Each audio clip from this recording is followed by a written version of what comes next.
भगवान श्री कृष्ण का जन्म भारतीय धार्मिक साहित्य और भक्ति परंपरा में अत्यंत ही महत्वपूर्ण है। उनके जीवन महाभारत, भागवतम, श्रीमद् भागवतम, विष्णु पुराण और अन्य पुराणों में विस्तृत रूप से देखने को मिलता है। यहाँ उनकी संपूर्ण जीवन की एक अत्यधिक विस्तृत और सूक्ष्म व्याख्या करने का प्रयास किया गया है। देवकी और वासुदेव यादव वंश के सदस्य थे। देवकी कंस की बहन थी। कंस एक निर्दयी और अधर्मी राजा था जो अपने साम्राज्य को स्थिर रखने के लिए किसी भी हद तक जा सकता था। जब उसने यह भविष्यवाणी सुनी कि देवकी का 8वां पुत्र उसके वध का कारण बनेगा, तो उसने देवकी और वासुदेव को बंदी बना लिया और उनके सभी संतानों की हत्या करने का भी आदेश दे दिया। भगवान श्री कृष्ण का जन्म अष्टमी की तिथि को हुआ। जन्म के समय जेल की अंधेरी कोठरी में प्रकाश फैल गया और सभी पहरेदार सो गए। वासुदेव ने श्री कृष्ण को एक टोकरी में उठा लिया और यमुना जी के पानी में बहाया। यमुना जी ने अपना मार्ग खोल दिया और वासुदेव ने भगवान श्री कृष्ण को गोकुल में नंद बाबा और माता यशोदा के घर पर छोड़ दिया। भगवान श्री कृष्ण का लालन पालन गोकुल में ही हुआ। नंद बाबा और माता यशोदा ने श्री कृष्ण को अपने पुत्र के रूप में अपनाया। श्री कृष्ण की बाल लीलाओं में गोवर्धन पर्वत को उठाना, कालिया नाग का दमन करना, अनेकों राक्षसों का वध करना और गोकुल वासियों को इंद्र के प्रकोप से बचाना जैसे कई क्रियाएं शामिल हैं। भगवान श्री कृष्ण की लीलाओं में गोपियों के साथ किया गया रास लीला अद्भुत प्रेम और भक्ति का प्रतीक है। भगवान श्री कृष्ण को गाय इतनी प्रिय थी कि उन्हें गोपाल कहा जाने लगा। श्री कृष्ण ने अपने 16 वर्ष की आयु में मथुरा की यात्रा की। कंस ने श्री कृष्ण को मारने के लिए कई दैत्यों और राक्षसों और एवं योद्धाओं को भेजा, लेकिन श्री कृष्ण ने उन सभी को पराजित कर दिया और अंततः कंस को भी मार दिया और उनका वध कर दिया। कंस के वध के पश्चात मथुरा की जनता को उनके आतंक से मुक्ति मिली। कंस के वध के बाद श्री कृष्ण ने मथुरा को एक समृद्ध और सुरक्षित राज्य के रूप में विकसित किया। उन्होंने प्राथमिक व्यवसाय को सुव्यवस्थित किया और लोगों की भलाई के लिए कार्य किया। कई योजनाएं बनाई। मथुरा को एक नई दिशा देने के लिए भगवान श्री कृष्ण ने एक सशक्त प्रशासनिक प्रणाली की स्थापना की।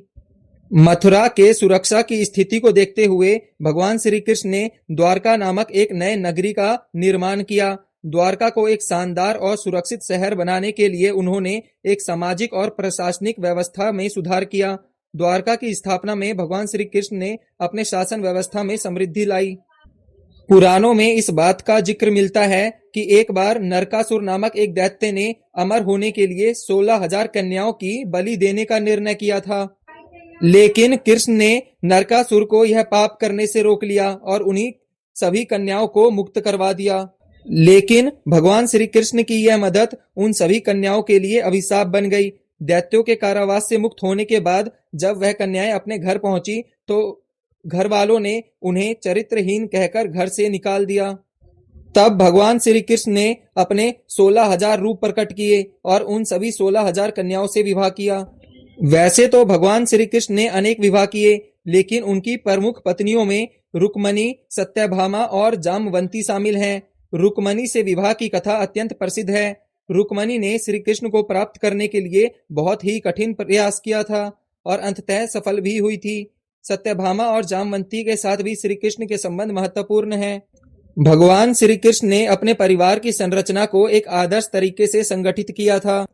उनके परिवार में कई महत्वपूर्ण सदस्य शामिल थे, जिनमें उनके पुत्र, पौत्र और रिश्तेदार भी शामिल थे।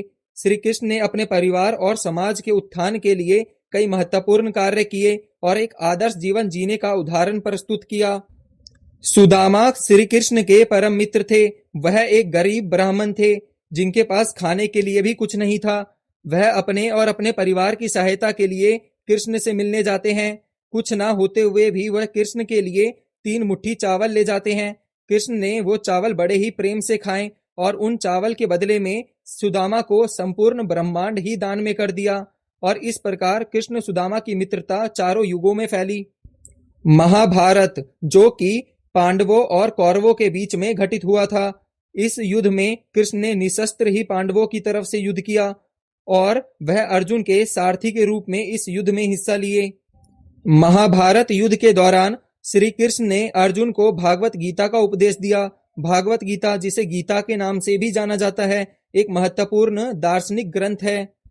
इसमें भगवान श्री कृष्ण ने जीवन, धर्म और कर्म के विषय में विस्तार पूर्वक चर्चा किया है। उन्होंने अर्जुन को कर्म योग, भक्ति योग, राजयोग और ज्ञान योग के बारे में ज्ञान दिया और उन्हें युद्ध के लिए प्रेरित किया। भगवान श्री कृष्ण ने पांडवों की विजय सुनिश्चित करने के लिए कई रणनीतियां अपनाई। उन्होंने द्रोणाचार्य, भीष्म पितामह और कर्ण जैसे कई प्रमुख योद्धाओं को पराजित करने के लिए रणनीतियां बनाई, पांडवों की सहायता की और उनको युद्ध में विजय भी करवाया।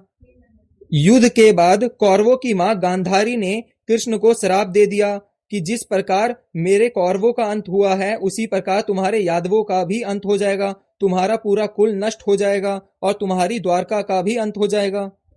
भगवान श्री कृष्ण ने बड़े ही प्रेम से उनके द्वारा दिए गए श्राप को स्वीकार किया और द्वारका की ओर निकल पड़े।